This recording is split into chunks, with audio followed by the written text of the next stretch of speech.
नमस्कार दोस्तों, बहुत स्वागत है आप सभी दर्शकों का। और आप इस वक्त देख रहे हैं केनी न्यूज। दोस्तों, कहते हैं कि राजनीति में कौन किसका सच्चा साथी है और कौन कब अपने पद और कद और हद के बारे में क्या सोच रहा है, इसका अनुमान लगा पाना काफी मुश्किल होता है। साथ ही कब कौन सा नेता किस पार्टी से बगावत करते हुए पलटी मार जाएंगे, ये भी कहना या ये भी कहा नहीं जा सकता, क्योंकि कल तक जो साथी होते हैं वो एक ही झटके में रविदीप एक थाली में खाने वाले नेता अचानक एक दूसरे के खिलाफ ही जहर उगलने लगते हैं, उगलने का काम करते हैं। लेकिन दोस्तों, जिसे जनता सही मान लेती है और अपने अपने हिसाब से आकलन करने लगती है, अनुमान लगाने का कोशिश करते हैं, राजनीतिक गलियारों में इन दिनों कुछ ऐसा ही माहौल देखने को मिल रहा है, जहां हर नेता शक के दायरे में है। किसी भी नेता को लेकर यह दावा करना मुश्किल है कि कौन किस दल का शाही नेता है। तो वहीं दोस्तों, इस वक्त हम बात कर रहे हैं बिहार की। जी हां दोस्तों, बिहार की बात कर रहे हैं। बिहार में कथित तौर पर दोस्तों सीएम नीतीश कुमार को लेकर, उनकी पलटी मारने वाली संभावनाओं को लेकर आए दिन चर्चाएं होती रहती हैं।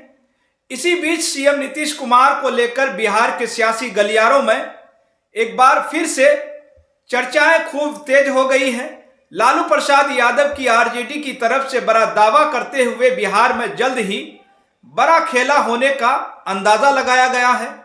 आरजेडी के इस बयान के बाद से अब एक बार फिर से बिहार में कयासों के बाजार इस वक्त गर्म हो गए हैं। दरअसल दोस्तों, बिहार के मुख्यमंत्री नीतीश कुमार एक ऐसा चेहरा है जो देश की राजनीति में इतिहास बनाए हुए हैं और 9 बार मुख्यमंत्री पद की शपथ भी ले चुके हैं। 2005 से लगातार सीएम नीतीश कुमार जो हैं बिहार के मुख्यमंत्री बने हुए हैं और शुरुआती दौर से ही वह एनडीए के साथ रहे हैं, लेकिन बीच में 2 बार वो पलटी मारकर लालू प्रसाद यादव की आरजेडी के साथ भी गए हैं। लेकिन लोकसभा चुनाव के ठीक पहले सीएम नीतीश कुमार ने इंडिया गठबंधन को एक बहुत बड़ा झटका देते हुए एक बार फिर एनडीए में शामिल हो गए। और इन दिनों लगातार दोस्तों सीएम नीतीश कुमार हर मंच पर बयान देने के साथ साथ एक बार ये जरूर कहते हैं कि 2 बार हम इधर उधर कर लिए हैं, लेकिन अब हम कहीं नहीं जाएंगे, यहीं रहेंगे। यानी कि अब सीएम नीतीश कुमार हमेशा एनडीए के साथ ही रहेंगे। और ये बात सीएम नीतीश कुमार को एक बार या 2 बार ही नहीं बल्कि बार बार दोहराते हुए सुना गया है। खासकर पीएम मोदी के सामने तो सीएम नीतीश कुमार इस बात को दोहराने से कभी नहीं चूकते हैं और कथित तौर पर अपनी ईमानदारी को लेकर बार बार सफाई देते हुए भी देखे जाते हैं, जिसके चलते बिहार की राजनीति में दोस्तों कथित तौर पर यह चर्चा का विषय बना हुआ है कि हर बार मुख्यमंत्री को यह क्यों कहना पड़ता है या क्यों कहना पड़ जाता है कि हम कहीं नहीं जाएंगे। तो क्या नीतीश कुमार कहीं नहीं जाएंगे या फिर पलटी नहीं मारेंगे? ये एक बड़ा सवाल है दोस्तों। इस वक्त बिहार की राजनीति गलियारों में काफी चर्चाएं हैं, काफी तेज चर्चाएं होती हुई नजर आ रही है। सोशल मीडिया में भी काफी चर्चाएं हो रही हैं। एक और जहां सीएम नीतीश कुमार को बार बार सफाई देते हुए सुना जाता है, तो वहीं विपक्ष ने तो जिस दिन प्रधानमंत्री नरेंद्र मोदी ने तीसरी बार प्रधानमंत्री पद की शपथ ग्रहण की थी, उसी दिन यह दावा कर दिया था कि दिसंबर से पहले ही केंद्र से मोदी सरकार गिर जाएगी। साथ ही विपक्ष तो लगातार ये भी कह रहे हैं या ये भी कह रहा था कि केंद्र में प्रधानमंत्री नरेंद्र मोदी की सरकार बिहार के मुख्यमंत्री नीतीश कुमार और आंध्र प्रदेश के मुख्यमंत्री चंद्रबाबू नायडू की बैसाखी पर चल रही है। और जिस दिन इन दोनों नेताओं ने बगावत कर दी, उस दिन ही केंद्र से एनडीए की सरकार गिर जाएगी और फिर इंडिया अलायंस केंद्र में सरकार बनाएगा। और ऐसे ही दावे लगातार विपक्ष की ओर से लगातार किए जा रहे हैं। दोस्तों, इस समय सीएम नीतीश कुमार के कहीं नहीं जाने वाले बयान पर अब राजनीति भी इस वक्त सोशल मीडिया में काफी तेज हो गई है। आरजेडी के प्रवक्ता और विधायक भाई वीरेंद्र ने ऐलान कर दिया है कि बिहार में जल्द ही खेला होने वाला है। जी हां दोस्तों, भारतीय जनता पार्टी में सीएम नीतीश कुमार को कुर्सी छोड़ने का दबाव बनाया जा रही है।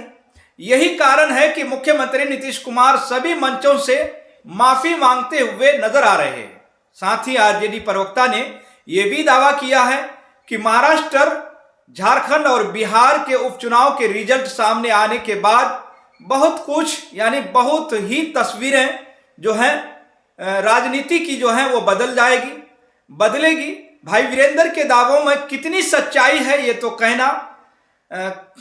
कहा नहीं जा सकता है, लेकिन राजनीति में कुछ भी संभव है और कुछ भी हो सकता है। और खासकर मुख्यमंत्री नीतीश कुमार की बात की जाए तो कथित तौर पर सीएम नीतीश कुमार अचानक फैसले लेने के माहिर रहे हैं, और वो किस वक्त कौन सा फैसला लेंगे और कब राजनीति उथल पुथल होगी ये कोई नहीं जानता है दोस्तों, क्योंकि हालांकि आज सभी चुनावी राज्यों के साथ ही बिहार उपचुनाव के परिणाम भी सामने आ जाएंगे, यानी सामने आ चुके हैं, जिसके बाद भाई वीरेंद्र के दावों की सच्चाई भी सामने आ जाएगी। तो वहीं बीते दिनों बिहार में कांग्रेस के प्रदेश अध्यक्ष अखिलेश प्रसाद सिंह ने भी सीएम नीतीश कुमार को लेकर बड़ा दावा किया था, जिसमें अखिलेश प्रसाद सिंह ने कहा था कि मुख्यमंत्री नीतीश कुमार का बार बार यह कहना कि वह एनडीए के साथ हैं इस बात का संकेत देते हैं कि वे एक बार फिर कहीं जाने वाले हैं। एक संवाददाता सम्मेलन को संबोधित करते हुए अखिलेश प्रसाद सिंह ने कहा था कि हमारे अनुमान के अनुसार इस साल जनवरी में एनडीए में वापसी के बाद से ये 14वीं बार है जब मुख्यमंत्री नीतीश कुमार ने इस आशय का बयान दिया है।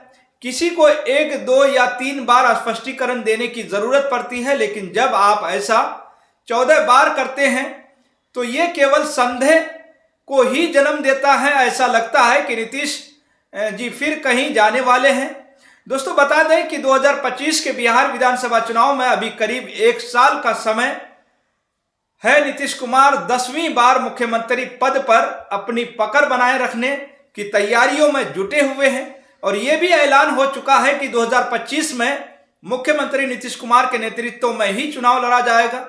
लेकिन विपक्ष की तरफ से लगातार जिस तरह से दावे किए जा रहे हैं और जिस तरह से सीएम नीतीश कुमार को लेकर बार बार चर्चाएं हो रही हैं, चर्चाएं सामने आ रही हैं, उससे एक सवाल दोस्तों जरूर उठ रहा है कि क्या सीएम नीतीश कुमार फिर बीजेपी के साथ 10वीं बार शपथ लेंगे या आरजेडी के साथ। बहरहाल दोस्तों ये तो कोई नहीं जानता है, क्योंकि जो राजनीतिक संभावना है उसमें कुछ भी कहना मुश्किल हो जाता है। लेकिन वैसे तो सीएम नीतीश कुमार कब क्या करेंगे ये कोई नहीं जानता है, लेकिन ये बात सच है दोस्तों कि सीएम नीतीश कुमार बार बार जरूर कह रहे हैं कि हम कहीं नहीं जाएंगे, लेकिन वो फिर पलटी मारेंगे या नहीं मारेंगे ये कहना काफी मुश्किल हो जाता है, क्योंकि अभी जो वर्तमान में बिहार में राजनीति की स्थिति दिख रही है, जो राजनीति की स्थिति बनी हुई है, उसमें सीएम नीतीश कुमार की तरफ से एनडीए को लेकर खुलकर किसी तरह का विरोध अभी सामने नहीं आया है। हालांकि बीच में सीएम नीतीश कुमार को लेकर कई तरह की चर्चाएं जरूर सामने आ गई थी कि वह बीजेपी से नाराज हैं। हाल ही में केंद्रीय गृह मंत्री अमित शाह की दिल्ली मीटिंग में बुलाने पर भी सीएम नीतीश कुमार वहां नहीं गए थे, जिसके बाद खबरें सामने आई थी कि सीएम नीतीश कुमार बीजेपी से नाराज हैं और इसी वजह से वह केंद्रीय गृह मंत्री अमित शाह के बुलाने पर भी दिल्ली नहीं गए थे, जिसके बाद विपक्ष की तरफ से लगातार सीएम नीतीश कुमार और बिहार की राजनीति को लेकर कई तरह के दावे किए जा रहे हैं। और बता दें कि इसी साल जनवरी में विधानसभा चुनाव से पहले महागठबंधन में हिस्सा और कथित तौर से इंडिया अलायंस की नींव रखने वाले सीएम नीतीश कुमार ने इंडिया अलायंस को झटका देते हुए एनडीए में वापसी कर ली थी, और बतौर एनडीए के सहयोगी दल के रूप में लोकसभा चुनाव में खुलकर सामने आए। तब से लगातार सीएम नीतीश कुमार को लेकर तरह तरह की चर्चाएं बिहार की राजनीतिक गलियारों में होने लगी है। कांग्रेस ने तो उनकी तुलना गिरगिट से कर दी थी और कहा था कि राज्य के लोग इस विश्वासघात के लिए उन्हें कभी माफ नहीं करेंगे। साथ ही लोकसभा चुनाव के नतीजे सामने आने के बाद ही जिस दिन प्रधानमंत्री नरेंद्र मोदी ने पीएम पद की शपथ ग्रहण की थी, उस दिन भी विपक्ष की ओर से दावा किया गया था कि नरेंद्र मोदी तीसरी बार सरकार सीएम नीतीश कुमार और आंध्र प्रदेश सीएम एन चंद्रबाबू नायडू की बैसाखी पर बनी सरकार है, जो कि दिसंबर से पहले ही गिर जाएगी। हालांकि विपक्ष की इस भविष्यवाणी में कितना सच है ये भी अगले महीने ही पता चल जाएगा। लेकिन जिस तरह से सीएम नीतीश कुमार बार बार दोबारा से कहीं नहीं जाएंगे, कहीं नहीं जाने की जिस तरह से सफाई दे रहे हैं। और इसी बीच जिस तरह से विपक्ष के नेता बिहार में बड़ा खेला होने का दावा कर रहे हैं, इन तमाम दावों के बाद से एक बार फिर से सीएम नीतीश कुमार को लेकर चर्चाओं के बाजार बिहार में इस वक्त गर्म हो चुके हैं। और अब ऐसे में देखना अहम होगा दोस्तों कि विपक्ष के ऐसे तमाम दावों की सीएम नीतीश कुमार सच करके दिखाएंगे, या फिर सीएम नीतीश कुमार जिस तरह से बार बार सफाई दे रहे हैं वो अपनी उसी बात पर टिके रहते हैं, या टिके रहते हुए एनडीए के सहयोगी दल के रूप में काम करेंगे। आपको क्या लगता है दोस्तों? तो फिलहाल दोस्तों आपको जो भी लगता है इस वीडियो में इतना ही। आप इस पूरी रिपोर्ट को लेकर क्या सोचते हैं, आपकी क्या राय है? आपकी जो भी राय हो आप अपनी राय हमारे कमेंट बॉक्स में दोस्तों जरूर बताइएगा। और केनी न्यूज को ज्यादा से ज्यादा दोस्तों सपोर्ट करें, केनी न्यूज को ज्यादा से ज्यादा शेयर करें, सब्सक्राइब करें। तो फिलहाल इस खबर में इतना ही, फिर मिलेंगे अगली खबरों के साथ। आप सभी का बहुत बहुत शुक्रिया, धन्यवाद।